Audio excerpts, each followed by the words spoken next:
29장은요, 예루살렘의 멸망, 다시 말하면 예루살렘을 수도로 지정한 유다의 멸망을 이야기하고 있어요. 예루살렘이 멸망하면 이스라엘은 끝입니다. 결국 유다의 멸망은 모두의 멸망을 의미하는 거죠. 이방 나라의 멸망보다 더 충격적인 것은 예루살렘의 멸망, 유다의 멸망이죠. 북쪽 이스라엘은 그래도 우상숭배로 멸망한다라고도 하죠. 제사가 사라졌기 때문에 멸망한다고 하죠. 그러나 유다의 멸망, 예루살렘의 멸망은 다른 이야기예요. 가장 어찌 보면 하나님의 선택한 핵심 중에 핵심이잖아요. 그런데 그들이 멸망합니다. 왜 그들이 멸망합니까? 여기 아리엘이요, 슬프다 아리엘이요. 여기 아리엘이라는 말은 예루살렘의 별칭입니다. 여호와의 사자라 이 말이에요. 하나님의 사자라 이 말이에요. 하나님의 사자로서의 역할을 감당하지 못했기 때문에 슬프다 아리엘이요 라고 말합니다. 여러분, 오늘 저 여러분들이 하나님의 직분자로 부르심을 받는 거예요. 하나님의 사자로 부름을 받잖아요. 하나님의 왕 같은 제사장의 선지자라고 선포했잖아요. 목회자만 그런 게 아니에요. 우리 모두가 신약시대의 성도들은 하나님의 사자들이에요. 이방인들에게, 아직도 예수를 모르는 자에게, 아니면 예수를 시들하게 믿는 자들에게 하나님의 사자가 되어서 그 사명을 감당하지 못하기 때문에 슬프다 아리엘이요. 이렇게 오히려 예루살렘의 슬픔을 이야기하고 있는, 오늘 이 모습이 오늘 우리의 고백이 되어야 돼요. 내가 정말 하나님의 사자로서의 사명을 감당하지 못한다면 오늘 이 슬프다 아리엘이 누가 들을 이야기가 아니라 내가 들어야 될 이야기죠. 오늘 우리에게 중요한 내용입니다. 다윗이 진친 성읍이요, 하나님의 놀라운 다윗의 왕권이 세워졌던 나라요 이 말입니다. 해마다 절기가 돌아오려니와 내가 아리엘을 괴롭게 하리니 그가 슬퍼하고 애국하면 내게 아리엘과 같이 되리라. 여러분, 정말 아리엘이 사명을 감당하지 못하고 절기가 되어서 디아스포라들이 돌아와서 순례자들이 예배는 지키고 절기는 지키는 것 같은데, 형식적인 그러한 유형의 모습은 있는 것 같은데 오늘 망하는 모습은 왜일까요? 여기 본문에 보면 이 백성이 입으로는 나를 가까이 하며 13절에 나오죠. 나를 가까이 하며 입술로는 나를 공경하나 그들의 마음은 딴 데 있도다 그랬어요. 멀리 떠났다는 말이에요. 오늘 우리가 정말 입술로는 주님을 고백하고 사랑합니다. 하지만 우리의 마음은 벌써 딴 생각을 하고 있고 두 가지 마음을 품고 있다면 이것이 슬프다 아리엘이요. 그 다음에 또 왜 슬프다 아리엘인가? 하나님의 말씀을 이해하지 못하는 거예요. 하나님의 계시가 없는 자들이에요. 여기 9절에서 보면 너희는 놀라고 놀라라. 맹인이 되고 맹인이 되라. 그들의 취함이 포도주로 말미암음이 아니며 그들의 비틀거림이 독주로 말미암음이 아니며 왜 너희들의 삶이 갈치잖아 이 말이에요. 술 취해서 그런가? 하나님이 너희들의 눈을 맹인처럼 가려버렸다는 거예요. 10절에 보면 잠들게 하는 영을 너희에게 부어주사 너희가 소경이 되어버렸다. 계시가 봉안책처럼 되었다. 하나님의 말씀이 지금 봉해져 있다는 거예요. 말씀이 나에게 들어오지 않는다는 거예요. 대부분 시험 드는 자들의 모습입니다. 하나님의 말씀이 들어오지 않는다는 거예요.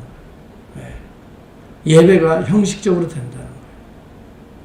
그런 자들은 여러분 하나님의 영이 그 영혼을 지금 뭐하고 있는 거예요? 막아버린 거예요. 멸망의 수순으로 가는 거죠. 계시가 너희에게 봉안책처럼 되었다. 그래서 이것을 알려고 선지자들에게 물어보는 거죠. 그 책을 글 모르는 자에게 읽어달라고 또 글 읽는 자에게도 읽어달라고. 그렇지만 어느 누가 읽을 수 있는 자가 없다는 거예요. 이 말은 모두가 다 하나님의 말씀에 우둔한 자가 되어버린 상태를 마치 하나님이 그들의 눈을 감겨버린 상태로 이사야서는 예언하고 있는 거예요. 네, 귀가 막혀버렸다. 그래서 결국은 예배가 있지만은 형식적인 예배가 되고, 입술로는 뭐 고백이 있고 기도도 있는 것 같고 찬송도 하는 것 같지만 전혀 감동이 없는, 전혀 하나님과의 영적인 소통이 없는 그러한 외형적, 의식적인 기도, 찬송, 예배, 신앙 고백, 하나님의 말씀을 전하고 듣지만 전혀 이해할 수 없는, 졸음이 오고, 바로 그러한 시대에 죽어가는 영혼의 모습을 오늘 유다로 비유하고 있습니다. 오늘 저와 여러분들이 종말의 때에 깨어라 라는 음성을 들어야 돼요. 깨어라. 세상 많은 사람들은 이런 시대에 그 길로 들어가고 있지만, 넓은 길로 그렇게 가고 있지만, 깨어있는 자는 오늘도 하나님 앞에 서고 말씀을 묵상하고 말씀이 내 가슴을 새기게 하고, 또 때로는 자를 건 자르게 하고, 우리의 눈먼 소경이 말씀을 통해 눈이 확 열리고, 그래서 예루살렘의 실패는 모든 인간의 실패를 말해주고 있는 거예요. 그런과 동시에 우리가 예언서들을 볼 때 항상 두 가지를 봐야 돼요. 인간의 실패, 철저한 이스라엘의 실패, 유다의 실패까지 본다면 사람에게는 소망이 없다. 그러니까 이 말은 무슨 말이냐면 내 자신에게는 소망이 없다, 이렇게 생각하라 이 말이에요. 하나님 없이, 우리 주님 없이 내 자신 스스로 독립된 나에게는 소망이 없다. 그러면 우리가 소망이 없는 우리가 어떻게 살아가요? 소망 없이 절망하고 멸망의 길로 우리도 그냥 가자는, 그렇지 않아요. 여기 본문에 보면은 이제부터 하나님의 계획을 말하리라. 여기 본문에 그날에 오래지 않아 못 듣는 사람이 책의 말을 들을 것이며, 18절에 보면 어둡고 캄캄한 데에서 다 소경이 됐다. 그렇죠? 소경이 되려. 예루살렘의 유다여 아리엘이여 소경이 되어버렸구나. 책도 못 보고요. 귀머거리가 되었구나.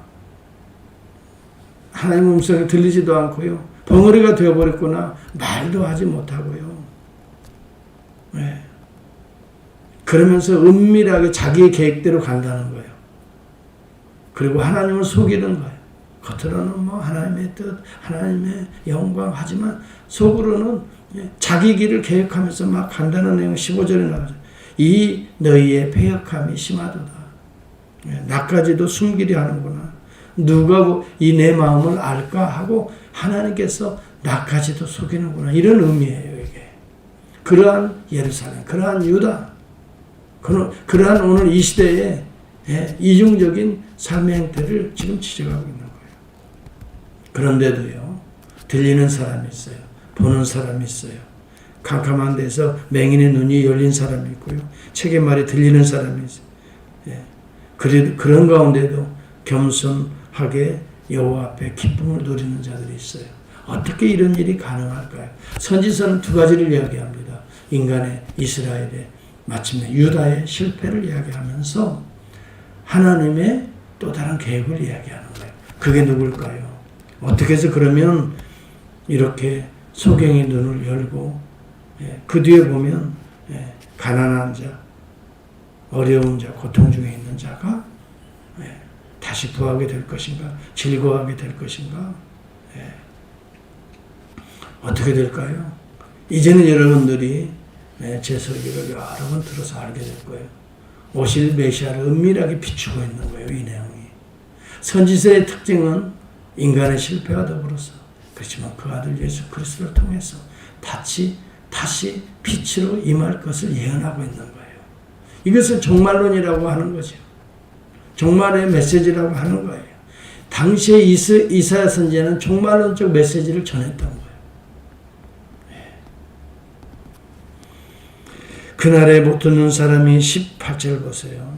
책의 말을 들을 것이며 어둡고 캄캄한 데에서 맹인이 눈을 볼 것이며 겸손한 자에게 여호와로 말미암아 기쁨이 더하겠고 사람 중 가난한 자가 이스라엘의 거룩하시는 이로 말미암아 즐거워하리니.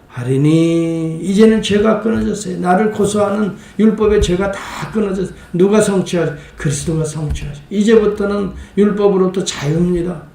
그리스도 안에 자유를 선포합니다.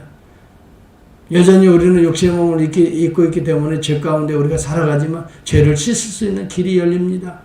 여전히 우리는 소경이지만 소경이 눈을 열 수 있는 길이 열립니다. 여전히 우리는 세상 음성은 잘 듣지만 하나님 음성에 귀가 막혀 있고 입이 막혀 있지만 그리스도를 통해서 귀가 열립니다. 귀머거리가 열립니다. 가난한 자가 기뻐합니다. 누가 홈리스가 기뻐하며 사는 사람이 어디 있어요? 그런데 가난한 자가 기뻐하는 날이 옵니다. 비록 우리가 세상적으로는 가난해 보여도 하나님의 은혜 아래서는 풍성한 자유를 드립니다. 내 죄사함의 은혜가 넘칩니다. 사랑이 넘칩니다.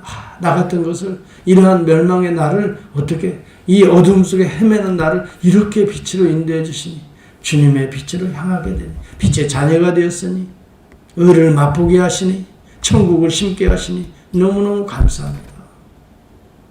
그리고 오늘 우리에게 소망은 그리스도 안에서 찾아야 됩니다. 우리의 어떤 종교적인 의의가 아닙니다. 절기를 지킨다고 해서 우리가 의로워지는 것이 아닙니다. 오늘 참된 은혜는 말씀되신 예수 그리스도를 통해서 오늘 우리에게 임하고 있는 것입니다. 우리의 귀가 열리기를 바라고요. 우리의 눈이 떠지기를 바라고요. 우리의 죄악들을 깨끗이 보혈로 씻고 이런 새로운 세계를 열어갈 수 있는 종말적인 삶이 될 수 있기를 축복합니다. 기도하겠습니다.